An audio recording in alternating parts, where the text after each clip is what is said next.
सकाळची वेळ, पहाट सरून जरा सूर्योदय झालेला आणि विठ्ठलाच्या मंदिरामध्ये हनुमान जन्माचा उत्सव चालू होता. हनुमंतांचा जन्म पहाटे सूर्योदयाच्या वेळेला. पूर्वीची गोष्ट आहे, त्यामुळे भरपूर मंडळी होती मंदिरामध्ये, आता सांगता येत नाही. हनुमान जन्म पहाटे 5 साखर झोपेची वेळ, कोण येणार हो. पण पूर्वीच्या काळी माणसं, टी व्ही नव्हता हो, मोबाईल तर त्याहून नव्हता. त्यामुळे मनोरंजन, समाज प्रबोधन, अनेक गोष्टी समाजामध्ये काय चालू आहेत हे सगळं ऐकण्याचं ठिकाण फक्त कीर्तन होतं. त्यामुळे पहाटे कीर्तन होतं तरी माणसं आलेली होती एक. आणि दुसरं म्हणजे ज्यांचं मंदिर होतं ना, त्यांची वाणी इतकी सिद्ध होती, सहज बोलणे हित उपदेश करुनी सायास शिकल. गावासाठी आयुष्यभर काम केलेली व्यक्ती होती. आणि त्या मंदिरामध्ये हनुमान जन्म झाला. रामरक्षा पठण आता होणार असं त्या मंदिर ज्यांचं होतं त्या मालकांनी सांगितलं.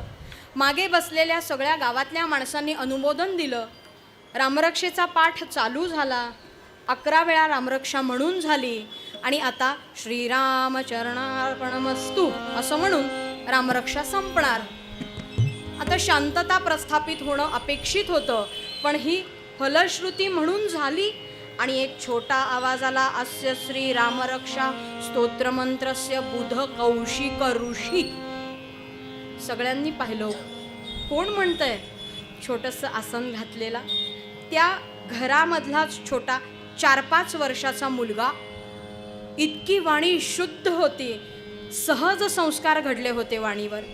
आणि आजोबांनी सुद्धा मागे पाहिलं, बोबडे बोल होते हो, पण अमृतासारखे शब्द कानामध्ये प्रत्येकाच्या. त्यांनी सगळी रामरक्षा म्हटली. आजोबांना राहावे ना. आजोबा धावत त्या नातवाजवळ गेले आपल्या, त्याला घट्ट जवळ घेतलं. डोळ्यातून घळाघळा अश्रू येत आहेत, आनंद अश्रू. आणि आजोबा कौतुकाने म्हणाले, गणू, अरे तू रामरक्षा कधी पाठ केलीस? मला ठाऊक सुद्धा नाही रे. आजोबा कौतुक करतायत, पण नातवानी आजोबांना बाजूला केलं. आणि तो नातू म्हणाला, आजोबा अहो तुम्ही मध्ये कशाला आलात? आजोबा म्हणाले, मध्ये म्हणजे? अहो आजोबा, मगाशी आपण हनुमान जन्म झाल्यावर रामरक्षा म्हणायला सुरुवात केली, त्याच्या आधी राम नाम घेतलं ना. तुम्ही सांगता ना, जिथे राम नाम असतं तिथे हनुमंतराय असतात. आणि तो पहा तुम्ही पाठ मांडला होता हनुमंतरायांसाठी. अहो आपण रामरक्षा म्हणायला सुरुवात केल्याबरोबर हनुमंतराय तिथे येऊन बसले होते. आता माझी रामरक्षा म्हणून झाल्यावर मी त्यांना नमस्कार करायला जाणार, एवढ्यात तुम्ही मध्ये आलात आणि ते निघून गेले. अंगावर शहारे आले आजोबांच्या. काय बोलतोस गणू तू? अर्थात या गणूची योग्यता फक्त आजी आजोबांना नाही, फक्त आई वडिलांना नाही, संपूर्ण गावाला माहीत होती. कुठलं गाव होतं? खरं यांचं मूळ गाव जे आहे ना, ते वावर हिरे नावाचं गाव. यांचं मूळ आडनाव होतं ते घुगरदरे असं होतं. पण नंतरच्या काळामध्ये आपल्या सर्वांना ठाऊक आहे, गोंदवल्याला ही सारी मंडळी आली. पुढे गोंदवलेकर हे आडनाव, पण त्याच्याही आधी अजून एक आडनाव यांचं स्थापित झालं होतं, ते म्हणजे कुलकर्णी. का? कारण गावचं कुलकर्णी पद, कुलकर्णी वतन त्यांच्याकडे होतं. साधेसुधे कुलकर्णी नव्हते, मुख्य कुलकर्णी. तुम्ही म्हणाल ही काय भानगड आहे? इथे असतील 1-2 कुलकर्णी. ते म्हणतील हे मुख्य कुलकर्णी काय प्रकार आहे? पूर्वीच्या काळी कसं होतं ठाऊक आहे का? कुलकर्णी या पदावर असणाऱ्या माणसाची अनेक कामं होती. त्याच्यात एक काम असं होतं की माणसांमधली भांडणं सोडवायची. आत्तांच्या कुलकर्णींचं नाही सांगत, पूर्वीचं सांगते. त्यांच्याकडे काम असं होतं की गावात कुणी भांडलं, तंटा, की कुलकर्ण्यांनी जायचं आणि भांडण सोडवायचं. आणि समजा 2 कुलकर्णी भांडले तर मग मुख्य कुलकर्ण्यांना बोलवायचं. आणि ते काम या आजोबांकडे होतं. आजोबांचं नाव लिंगोपंत. आणि इतकं उत्कृष्ट काम केलं. कसलं? भांडण सोडवण्याचं. महान काम आहे. एकदा करून बघा आसपास जाऊन. हॉस्पिटलमध्ये जाऊ नका म्हणजे मिळवली. न्याय योग्य माणसाला मिळाला पाहिजे, पण दुसऱ्याला माझ्यावर अन्याय झाला असं सुद्धा वाटता कामा नये. इतक्या खुबीनी सोडवायचं भांडण. इतके लोकप्रिय होते ना लिंगोपंत की त्यांची ख्याती सरकारपर्यंत गेली आणि सरकार इतकं खुश होऊन सरकारनी त्यांना जमिनी भेट दिल्या, इनाम दिल्या आणि म्हणून त्यांचं एक आडनाव इनामदार सुद्धा होतं. इथं एक आडनाव सांभाळता सांभाळता पुरे वाट होतीये. ही सगळी आपल्या कार्यावरून मिळालेली नावं होती आजोबांना. आणि आजोबांचं अध्यात्मातलं स्थान सांगायचं असेल तर विठ्ठलाची भक्ती, पांडुरंगाची भक्ती होती घरामध्ये. विठ्ठल मंदिर होतं आणि दरवर्षी न चुकता वारीला जाण्याचा प्रघात होता. एक वर्ष असं आलं की वार्धक्यामुळे आता मी जाईन की नाही माहीत नाही, म्हणून मनापासून पांडुरंगाला हाक मारली आणि पांडुरंगाने स्वप्नदृष्टांत दिला, आता तू येऊ नकोस द्वारकेचे राणे पांडवा घरी. सहज नाही, देवाची द्वारी उभा क्षणभरी हे आयुष्यभर वतन घेतल्यासारखं व्रत सांभाळलंय. आणि ते पांडुरंगाचं मंदिर त्या ठिकाणी बांधलेलं. या पांडुरंगाच्या मूर्ती आपल्याच घराशेजारी असलेल्या झाडाखाली मिळालेल्या. त्याच मंदिरामध्ये हनुमंतांचा जन्म उत्सव आणि तिथेच हे लेकरू रामरक्षा म्हणते. या बाळाचं नाव काय असेल?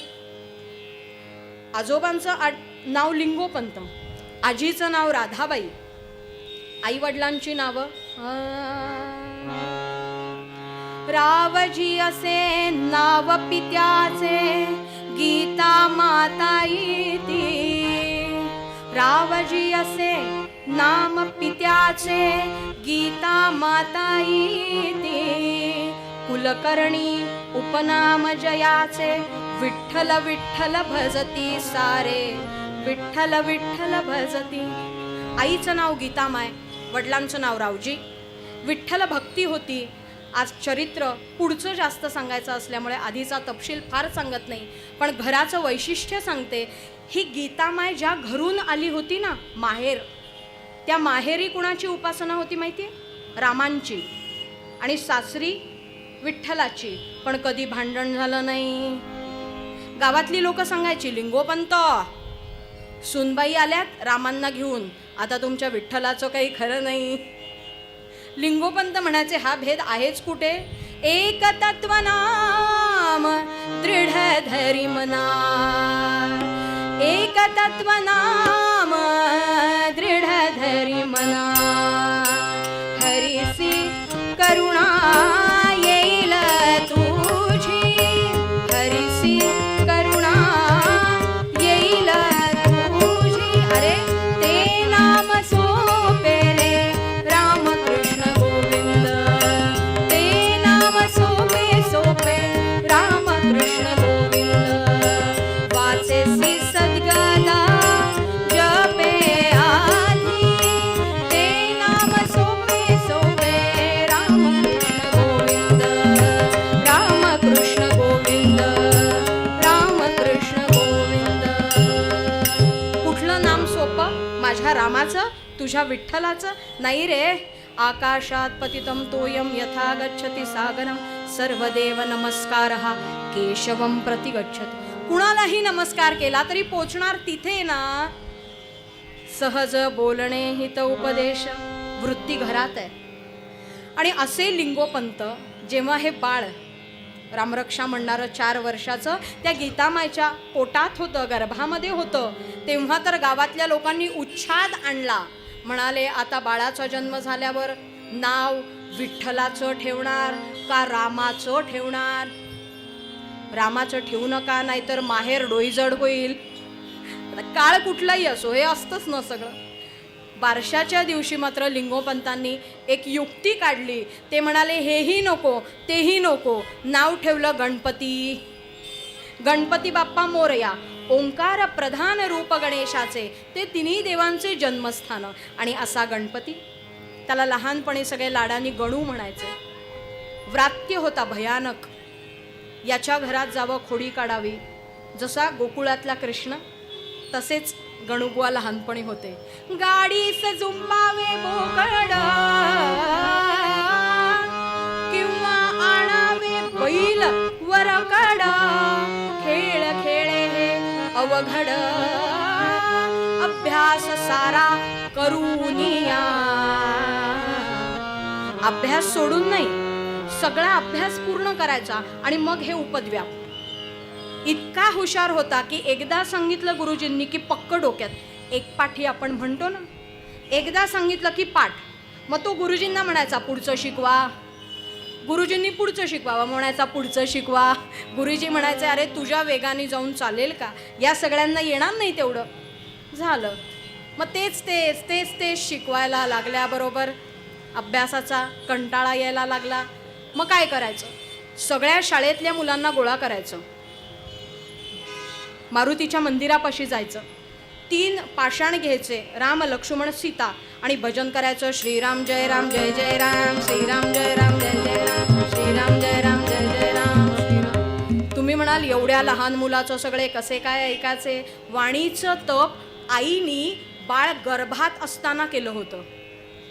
एक क्षण सुद्धा रामनाम गीतामाईंनी सोडलं नाही. त्यामुळे जन्म होताच महाराज नामाचा उच्चार करतच जन्माला आले. आणि म्हणून लहान वयात सुद्धा सगळ्यांवर प्रभाव होता वाणीचा. त्या गीतामाईच्या नाकी नऊ यायला लागली हो. त्या गीतामाईंनी समोर बसवलं आणि म्हणाली गणू चांगला वागणार आहेस का नाही? गणूबुवा म्हणाले चांगला म्हणजे काय? आता चांगला म्हणजे काय, चांगलेच तर वागतायत. अरे व्रात्यपणा सोड रे गणू, व्रात्यपणा सोड. अरे आपल्याकडे कुलकर्णी पद आहे, तू सांभाळणार का नाही सांभाळणार रे बाबा?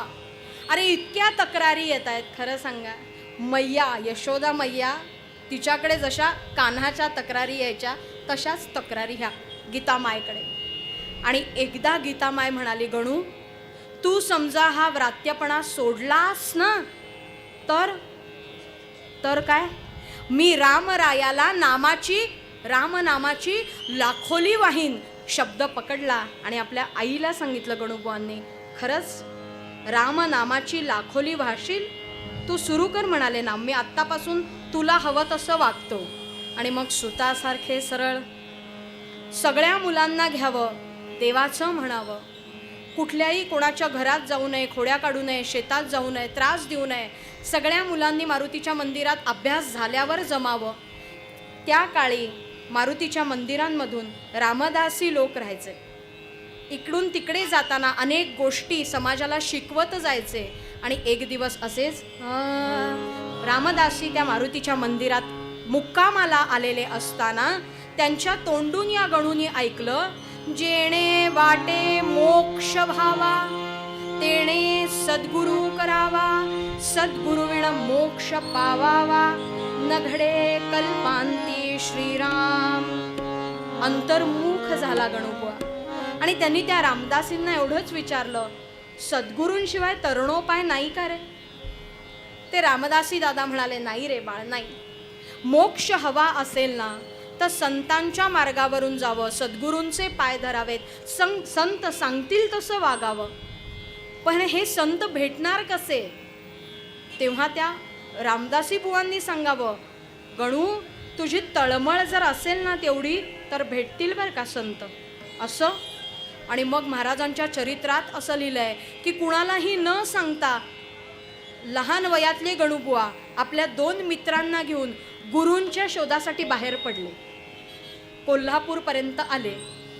कोल्हापूरला एका श्रीमंतांच्या घरामध्ये त्यांनी आग्रह केला म्हणून राहिले. पण वाटेत झालेला त्रास मित्रांना सहन झाला नाही. दोन्ही मित्र गोंदावल्याला परत गेले आणि सांगितलं की गणू गुरूंना शोधायला गेलाय, आता कोल्हापूरला राहिलाय. झालं. आई वडील गावची मंडळी येऊन घेऊन गेली परत. चांगल्या कामासाठी बाहेर पडलेले गणूबुवा. आणि मग आजी आजोबांनी असं सांगितलं, आता हा परत बाहेर जाता कामा नये, असं हवं असेल तर बंधनात अडकवा. म्हणजे काय, 2चे 4 करून टाका.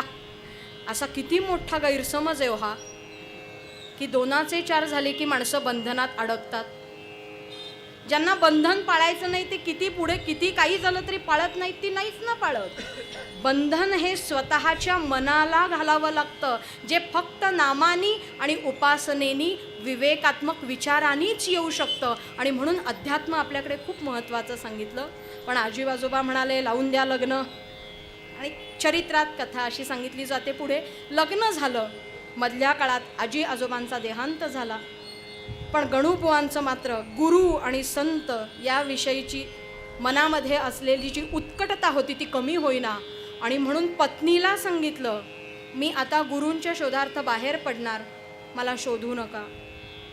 सद्गुरू भेटल्याशिवाय मी परत येणार नाही, संतांचं मार्गदर्शन घेतल्याशिवाय मी परत येणार नाही. आणि पुढचा प्रवास मी काही क्षणात सांगते, पण फक्त विचार करा. गोंदवल्यातून निघून आधी कोल्हापूर, मग हरिपूर, राधाबाईंची भेट. प्रत्येक ठिकाणी एक एक संत भेटले पहा. आणि संत भेटून काय सांगत होते? सगळेच संत सद्गुरुपदावर होते. राधाबाई सद्गुरुपदावर होत्या. नाशिकला गेल्यानंतर देव मामलेदार म्हणून होते सटाण्याचे, ते सद्गुरुपदी होते. याच्या पुढे असणारे अक्कलकोटचे स्वामी आपले, तेही सद्गुरुपदावर होते. त्याच्या पुढे हुमणाबाद माणिक प्रभू, तेही सद्गुरुपदावर होते. पण या सगळ्यांकडे जावं, गणूबुवांनी हात जोडावेत आणि सांगावं की माझा स्वीकार करा, मला मार्ग दाखवा. किती मोठी सद्गुरूंची योग्यता असते पहा. त्या सगळ्यांनी सांगावं, गणू तू योग्य मार्गाने चाललायस, पण तू आमचा नाहीस, तुझे सद्गुरू वेगळे आहेत बरं बाळ. असंच जर व्यवहारातल्या शिक्षकांकडे गेले तर ते म्हणतात तू आमचाच आहेस. 98% मिळाले तर तू आमचा, 8% मिळाले तर तू आमच्या क्लासला येत असून आमचा नाही. गुरु आणि सद्गुरू, गुरु प्रत्येक क्षेत्रात आहेत, सद्गुरू अध्यात्मामध्ये आहेत. तिथला प्रत्येक मनुष्य असा होता. आणि अक्कलकोटच्या स्वामींकडे गेलेले गणूबुवा हात जोडून उभे आहेत. काय करू मी, कुठे जाऊ? सद्गुरुनाथा तुझ्या कृपेचा अखंड वाहू दे जरा, नाथा अखंड वाहू दे जरा. स्वामी मला आपलंसं कराल, मला जवळ घ्याल, मला मार्गदर्शन कराल. आणि स्वामी समर्थांनी सांगावं, गणू तुला आशीर्वाद देतो, पण तू माझा नाहीस रे, तुझे सद्गुरू वेगळ्या ठिकाणी आहेत. आणि लक्षात ठेव, तू तुझा खून केल्याशिवाय ते तुला भेटणार नाहीयेत. म्हणजे लक्षात ठेव, वाक्याची प्रचिती तुला त्या ठिकाणी गेल्यावर भेट. पण हे लक्षात ठेव, अशीच उत्कटता घेऊन पुढे जा, खरंच तुला सद्गुरू भेटतील. सद्गुरुनाथा तुझ्या कृपेचा अखंड वाहू दे जरा, अखंड वाहू दे जरा. मनामधली आशा पल्लवित व्हावी, पुढे प्रवास करावा, हुमणाबादला जावं, माणिक प्रभूंची भेट घ्यावी, त्यांनी आशीर्वाद द्यावे आणि सांगावं पुढे जा, पुढे जा, पुढे जा. या पुढचा प्रवास कुठं आहे? रामकृष्ण परमहंस स्वामी विवेकानंदांचे गुरु, त्यांची भेट घेतली, त्यांनी सुद्धा सांगितलं पुढे जा. असं करता करता गोंदवल्यातून निघून एवढा प्रवास करून अबूच्या पहाडामध्ये एका योगींना भेटले, तेलंग स्वामींना भेटले. संपूर्ण जवळजवळ वरपासून खालपर्यंत प्रांत पालथा घातला तरी सद्गुरूंची भेट नाही. ही परीक्षा होती. आणि मग मात्र मन कासावीस व्हायला लागलं, मला माझे सद्गुरू भेटणार का नाहीच भेटणार आहेत. आणि मग मात्र जय जय रघुवीर समर्थ रामकृष्ण रामदासी, त्यांची भेट झाली. आणि त्यांनी एकच शब्द सांगितला, गणू इथे तिथे फिरू नकोस, येहेळे गावी जा, उमरखेडच्या जवळ, तिथे तुला तुझे सद्गुरू भेटतील. स्पष्ट नाव समजलं, तुकामाय, प्रांत कळला. आणि ज्या वेगाने निघाले ना, आत्तापर्यंत झालेला सगळा शीण, मनामध्ये त्याचा थकवा सुद्धा नाही, तसेच जे धावत सुटले, मजल दरमजल करत करत येहेळे गावामध्ये आले. येहेळे गावात पोचले तेव्हा संध्याकाळची वेळ झाली होती. सूर्य अस्ताला जाऊ लागलेला होता, संध्या छाया पसरायला लागलेल्या होत्या. गावातली माणसं आपापल्या घरी निघालेली होती. आणि हा प्रत्येकाला विचारतो, तुकामाईंना पाहिलं? तुकामाई तुम्हाला माहिती आहे? तुम्ही याच गावचे का हो? तुम्हाला तुकामाई माहिती आहेत? कोणी म्हणती नसे ठावा, कोणी म्हणती राणी पहावा, अरे वेडा तुकया कासया हवा, म्हणती कोणी सांगा ना. शोधून पहा आड राणी, अथवा ओढ्याचे ठिकाणी बसला असेल जणी, शोधून काढ माय बापा. हो, कसे दिसतात तुकामाय? सांगा ना, कसे दिसतात?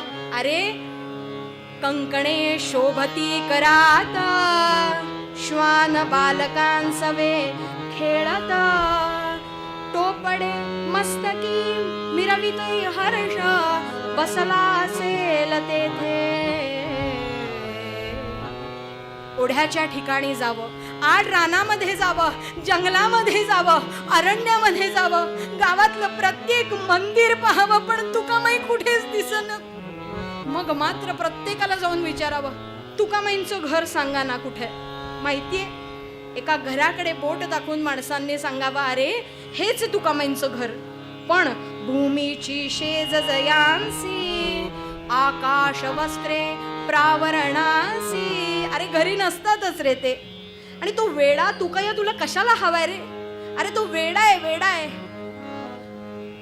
गणुबुवा म्हणायचे वेडा नाही हो, उन्मनी अवस्था असेल. अरे नाही रे, वेडा आहे तो. काही जणांनी सांगावं, कोणी म्हणती साधू भले, तुमचे भाग्य उदेले, दर्शनामन आसूसले, वय दिसत असे लहान. कोणी म्हणती वेडा आहे, कोणी म्हणते साधू आहे. पण गणुबुवांना पक्क माहिती होतं, सर्वज्ञ परी बाह्य वेडा, वाटे तुम्हासी तुसडा, देह मलिन उघडा, वागवितसे.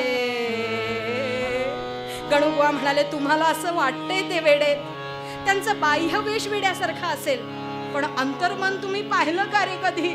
मला सांगा ना.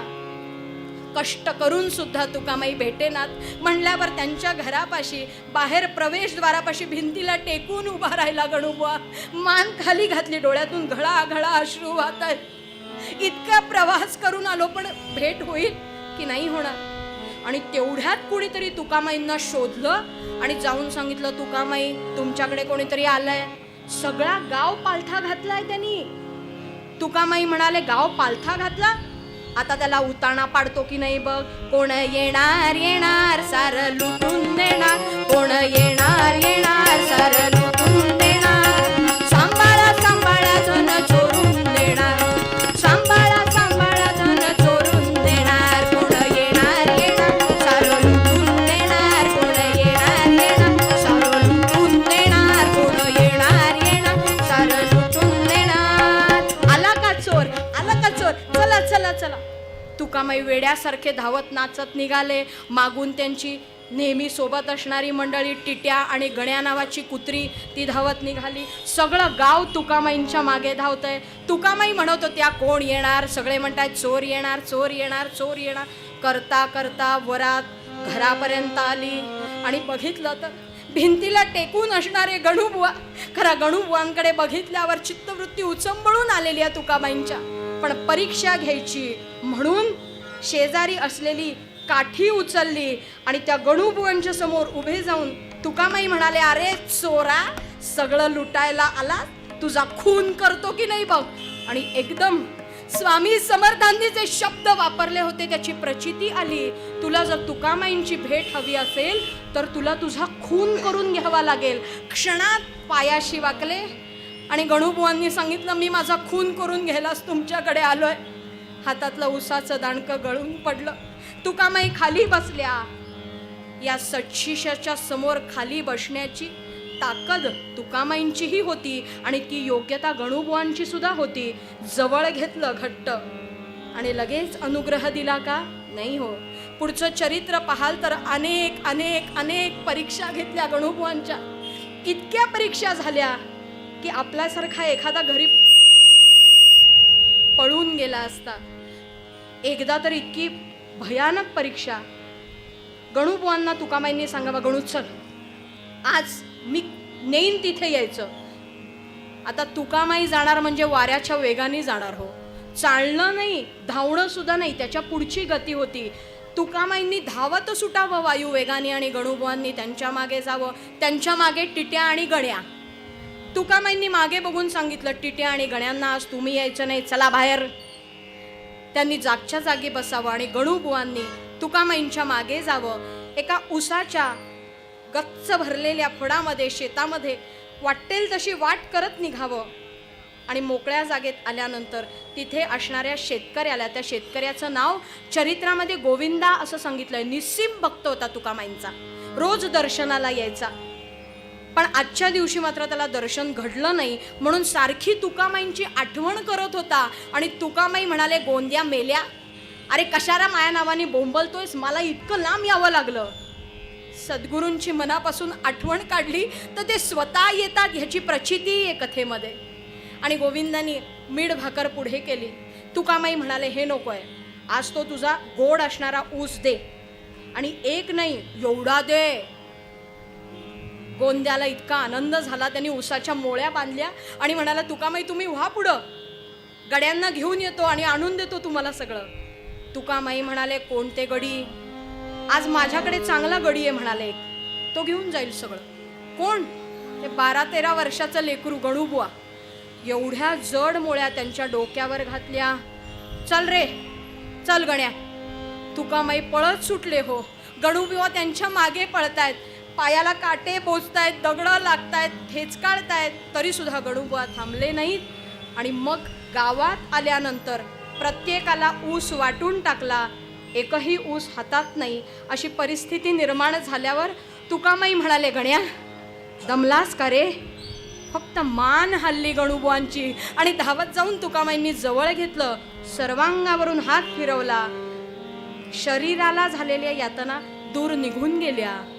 एक परीक्षा इतकी भयंकर होती. वडाच्या झाडाखाली बसलेले तुकामाई गणूबुवांना म्हणाले, गण्या चढ झाडावर. आपण असतो तो विचार केला असता, येतंय का आपल्याला, पडलो बिडलो फ्रॅक्चर झालं कितीच जायचं. चढ म्हणलं की चढायचं, डोहात उडी मार म्हणली की मारायची. याचे परिणाम काय होतील ते सद्गुरू बघून घेतील. इतकी निस्सीम श्रद्धा. काल कल्याण स्वामींचं चरित्र ऐकलं. समर्थांचे अनेक शिष्य असे होते, डोहात उडी मार म्हणल्याबरोबर मारून टाकली, पुढं काय होईल ते बघून घेतील. झाडावर चढ म्हणल्याबरोबर चढले. काय करू मी? तुकामाई काही करू नको, पानं तोड. पानं तोड, खाली टाक. एक एक पान तोडलं, तुकामाईंच्या समोर टाकलं. हा पानांचा ढीग तयार झाला, डोंगर तयार झाला छोटासा. आणि मग तुकामाई म्हणाले, गणू खाली ये, वेडायस का रे तू? झाडाची पानं कोणी तोडतं का रे? बघ बघ त्याला चीक झालाय, चीक आलाय बघ, त्याला वाईट वाटलं रे पानांना. गण्या जा झाडावर परत चिकटव. फक्त आपण त्या जागी असतो तर काय बोललो असतं, एवढा विचार करा. गणूबुवांनी क्षणाचाही विचार केला नाही. प्रत्येक पान घ्यावं, झाडावर चढावं आणि त्या फांदीला लावून टाकावं. ते चिकटेल का नाही मी नाही बघणार आहे, ते त्यांनी सांगितलं म्हणजे ते चिकटणार. गणूबुवांनी फक्त ठेवावं आणि त्या पानाने त्या ठिकाणी चिकटावं. इतकं सामर्थ्य सद्गुरूंकडे असतं, पण तो विश्वास आपल्यामध्ये पाहिजे. आणि मग मात्र एक भयानक परीक्षा घेतली. मोकळ्या मैदानामध्ये गणूबुवांना एक दिवस आणलं आणि म्हणाले, गणू आज आपण वेगळा खेळ खेळूया का रे? गणूबुवा तसे लहान होते ओ बयाने. गणूबुवा म्हणाले, कोणता खेळ खेळायचा तुकामाई? आपण खड्डा खणू असा खेळ खेळूया गणू. खेळायचा? खेळूया. किती खड्डा खणायचा माहितीये का गणू तुला? किती छान आहे रे तुझं नाव, गणू. आपण खड्डा खणू. असेच होते तुकामाई, लहान मुलासारखे निर्व्याज निर्मळ होते अगदी. गणू खड्डा खणू असं म्हणत म्हणत खड्डा खणायला सुरुवात केली. वृक्षारोपण करायचं होतं का? एवढासा खड्डा नाही, दिवसभर खड्डा खणतायत गणूबुवा. आणि खड्डा एवढा मोठा झाला की आता त्याच्यात 4 माणसं आरामात झोपू शकतील.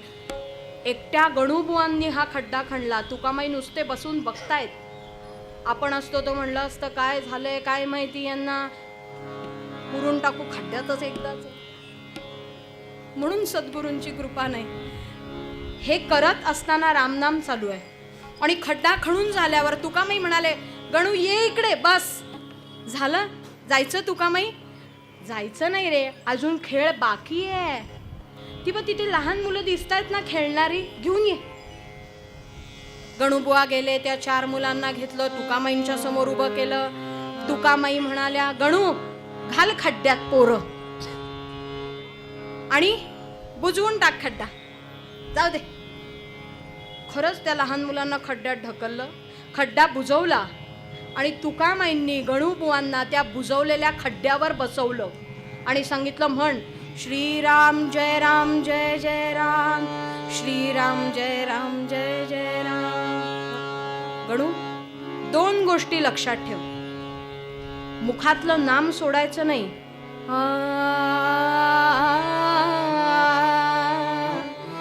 श्रीराम जय राम जय सोडायचं नाही. आणि कोणी इथून तुला उठवायला आलं, उठायचं नाही. बसशील, फक्त मान डोलली आणि बसले गणूबुवा त्याच्यावर.